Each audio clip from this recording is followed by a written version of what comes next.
કાંકરેજ તાલુકાના ચાંગા ગામની સીમમાં મોટા પાયે સરકારી જમીનમાં દબાણ બાબતે કાંકરેજ મામલતદારને આવેદનપત્ર આપવામાં આવ્યું। પ્રાપ્ત વિગત અનુસાર કાંકરેજ તાલુકાના ચાંગા ગામના સમસ્ત અનુસૂચિત જાતિ સમાજના લોકો દ્વારા ચાંગા ખાતે આવેલ સરકારી પડતર ગૌચર જમીન પર મોટાભાગે માથાભારે તત્વો દ્વારા દબાણ કરાતા અનુસૂચિત જાતિના લોકોને પોતાના ગામમાં મફત પ્લોટ અને મકાન બનાવવા માટે કાળજી રાખીને હવે કાંકરેજ તાલુકા વિકાસ અધિકારી અને કાંકરેજ મામલતદાર ભરતભાઈ દરજીને આવેદનપત્ર આપીને દબાણ દૂર કરવા માટે લેખિત રજૂઆત કરવામાં આવી છે।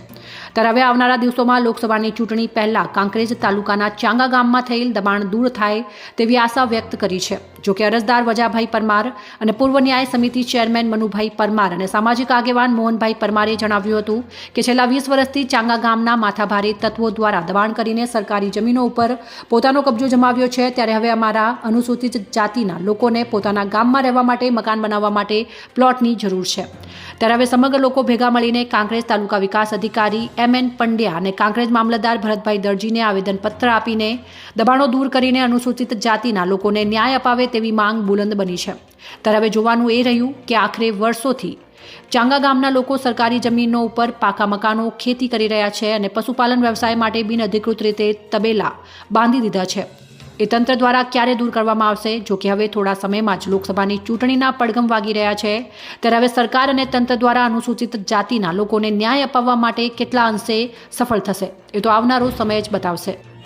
આજ રોજ અમો ગામ ચાંગા તાલુકો કાંકરેજ જિલ્લો બનાસકાંઠાના અનુજાતિના સમસ્ત મહોલ્લાના લોકો અહીંયા તાલુકા પંચાયત શિવરી ખાતે તાલુકા વિકાસ અધિકારી સાહેબ શ્રીને મળી અને અમારા ગામે જે સરકાર શ્રીની વિવિધ હેડની જે જમીનો છે જે જમીનો ઉપર ગામના અમુક લોકો દ્વારા દબાણ કરી અને જેની અંદર કાચા મકાનો પાકા મકાનો તબેલાઓ તેમજ ઉકરડાઓ અને વાડાઓ બનાવેલા છે। જે દબાણ દૂર કરવા માટે અમો સમસ્ત અનુજાતિના લોકો આજે અહીંયા સાહેબ TDO સાહેબને આવેદન કરેલું છે। ખાસ અમારો ઉદ્દેશ્ય એ રહ્યો કે અમારા ગામની અંદર અનુજાતિના લોકોની સાથે સાથે અન્ય લોકોને પણ મકાન વિહોણા છે, તો જો જમીન દબાણ દૂર થાય તો અમારી સાથે સાથે ગામના અન્ય લોકોને પણ ઘરનું ઘર બની રહે એવી અમે તાલુકા વિકાસ અધિકારી સાહેબ શ્રીને અમારી રજૂઆત કરી છે। જય હિન્દ, જય ભીમ।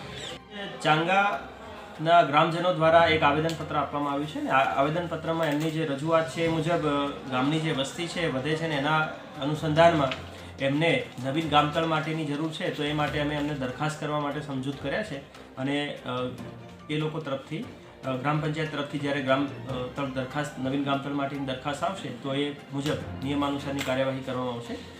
આ સિવાય એમની જે રજૂઆત છે એ મુજબ દબાણ બાબતની પણ કેટલીક રજૂઆતો મળી છે, તો એનો નિયમાનુસાર જે રીતે નિકાલ થાય એ માટે અમે એમને જાણકારી આપી છે કે એની અરજી અને એ દબાણો દૂર કરવા માટેની પ્રક્રિયા કઈ રીતે કરી શકાય એમ છે। કાંકરેજ જિલ્લો બનાસકાંઠા, મારું નામ છે પરમાર વજાભાઈ નાથજીભાઈ, ગામ ચાંગાના અનુસૂચિત જાતિના લોકો અમે ભેગા મળીને શિવરી મુકામે આવેલા છીએ। આજે તાલુકા પંચાયત TDO સાહેબને મળીને આવેદનપત્ર આપ્યું।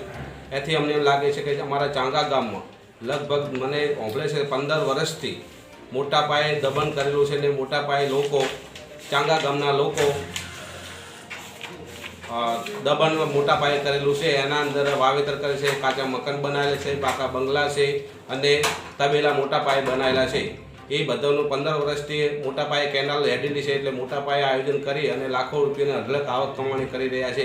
અમારો કહેવાનો પ્રશ્ન એ રહ્યો છે કે જે આ દબાણ દૂર કરી અને જે ઘર વિહોણા છે અનુસૂચિત જાતિના લોકોને ઘર વિહોણા છે તેમને મફત પ્લોટ ફાળવણી કરી અમારી નમ્ર સરકારશ્રીને નમ્ર વિનંતી છે।